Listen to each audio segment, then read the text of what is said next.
गटनोंदणीसाठी पोहोचले, पण सेना मनसेचे नेते एकत्र भेटले. श्रीकांत शिंदे, राजू पाटील आणि नरेश म्हस्केंची चर्चा. केडीएमसीमध्ये गेम फिरला.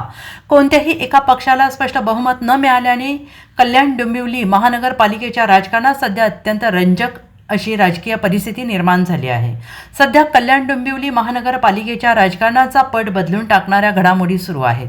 सूत्रांच्या माहितीनुसार राज ठाकरे यांच्या मनसेला सोबत घेऊन शिंदेसेना कल्याण डोंबिवली महानगरपालिकेत आपला महापौर बसवण्याची शक्यता आहे. त्या दृष्टीने कालपासून मनसे आणि शिंदेसेनेच्या नेत्यांमध्ये वाटाघाटी सुरू होत्या.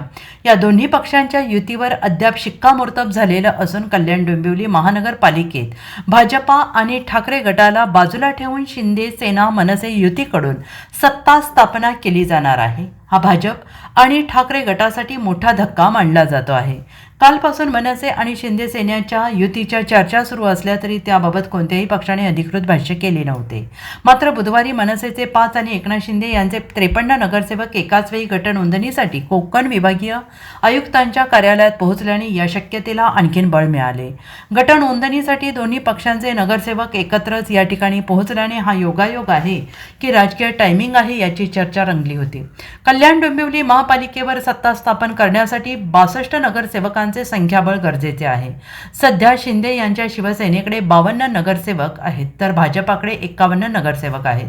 शिंदे गटाने ठाकरे गटाचे 2 नगरसेवक फोडल्याची चर्चा आहे. तसेच ठाकरे गटातून पुन्हा मनसेत गेलेले नगरसेवकही सत्ता स्थापनेवेळी मनसेसोबत राहण्याची शक्यता आहे. त्यामुळे मनसेच्या नगरसेवकांची संख्या 7 एवढी झालेली आहे. तसेच वंचितचा नगरसेवक आणि अपक्षाने शिंदे गटाला पाठिंबा दिला आहे. मला लोकल तुमचा निर्णय तुम्ही घेऊ शकता ही मुभा दिली होती. संदीप, तुम्ही काय जस्टिफाय कराल हे जे नवं समीकरण होत आहे कल्याण डोंबिवलीमध्ये? मला पक्ष म्हणून याचा काही संबंध नाही. जो निर्णय आहे तो स्थानिक नेतृत्वाला घ्यायचा अधिकार सामान्य राजकारणाने घेतलेला. जे स्थानिक राजकारण ज्या पद्धतीचं चालू होतं त्या ह्याच्यात जनतेच्या हिताच्या दृष्टीने जो निर्णय योग्य वाटला तो आमच्या स्थानिक नेतृत्वाने घेतला. पक्ष म्हणून नाही, स्थानिक स्तरावर घेतलाय, पण पक्ष म्हणूनच स्थानिक स्तरावर घेतलेला आहे ना निर्णय. तुम्ही युतीमध्ये निवडणुका लढता. बघा कसं असतं, प्रत्येक वेळी आता उद्धव बाळासाहेब ठाकरे गटाने चंद्रपूरमध्ये भारतीय जनता पक्षाला पाठिंबा दिला की नाही दिला? तो त्यांनी त्यांच्या स्थानिक विषयाप्रमाणे तो निर्णय केला ना, तसा आम्ही आमच्या स्थानिक चंद्रपूरमध्ये तुम्ही आणि उबाटा असे एकत्र लढलेले का? कारण समजा जर तो त्यांनी निर्णय घेतला असेल चंद्रपूरमध्ये आमचे पण उमेदवार लढले नाही, पण तुम्ही युतीत लढले. मुळात असं आहे बघा, आम्ही सगळ्यांचीच लढलो ना कल्याण डोंबिवलीला. आमच्या विरुद्ध 8 उमेदवार यांचे पण होते, उद्धव बाळासाहेब ठाकरेंच्या शिवसेनेचे पण होते. आम्ही शिंदेच्या शिवसेनेबरोबर पण लढलो, आम्ही भारतीय जनता पक्षाबरोबर लढलो, सगळ्यांबरोबर लढलो.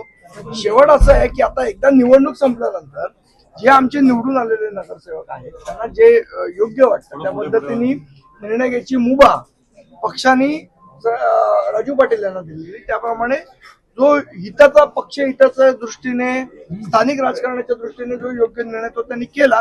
याच्यामध्ये पक्ष म्हणून काही भूमिका नाही, स्थानिक राजकारण आहे त्या अनुषंगाने घेतली. Bureau report, SBN Marathi, Mumbai.